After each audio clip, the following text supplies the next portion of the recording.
Social message இருந்தால் தான் அந்த படத்தில் நான் நடிப்பேன் அப்படின்ட்டு நம்ம ஹிப்ஹாப் தமிழில் முடிவெடுத்துட்டாங்கன்னு தெரியல.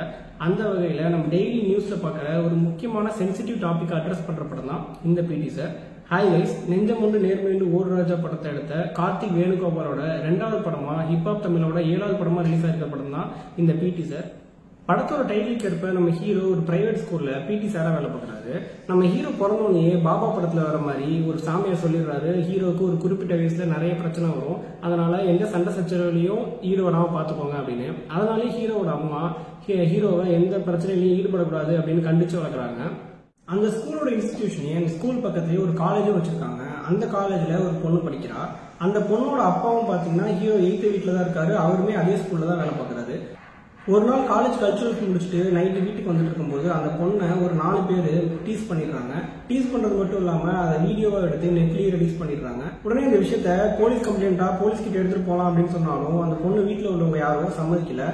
அடுத்த ஓரிரு நாட்கள்ல அந்த பொண்ணு சடலமா மீட்கப்படுறா. அதுக்கப்புறம் என்ன நடந்துச்சு அப்படிங்கறதா இந்த படத்தோட கதை.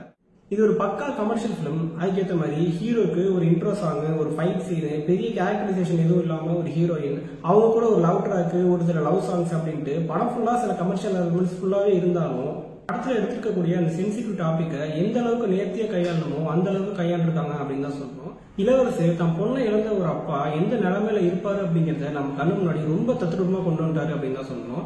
இது மட்டும் இல்லாம படத்துல வில்லனா வர தியாகராஜனா இருக்கட்டும், பிரபுவா இருக்கட்டும், பாக்யராஜா இருக்கட்டும், ஹீரோவோட அம்மா அப்பாவா வர கேரக்டரா இருக்கட்டும், எல்லாருக்குமே ஒரு பக்காவான ரைட்டிங், பக்காவான ஸ்கிரீன் ஸ்பேஸ். ஒரு இடங்கள்ல கமர்ஷியல் கொஞ்சம் ஒர்க் ஆகல அப்படின்னாலுமே நிறைய இடத்துல முக்கியமா ஹியூமர்லயா இருக்கட்டும், படத்தோட இன்டர்வல் பிளாக்லயா இருக்கட்டும், இந்த கமர்ஷியல் எலமெண்ட் ரொம்ப பக்கவாவே ஒர்க் ஆயிருக்கு அப்படின்னு சொல்லணும்.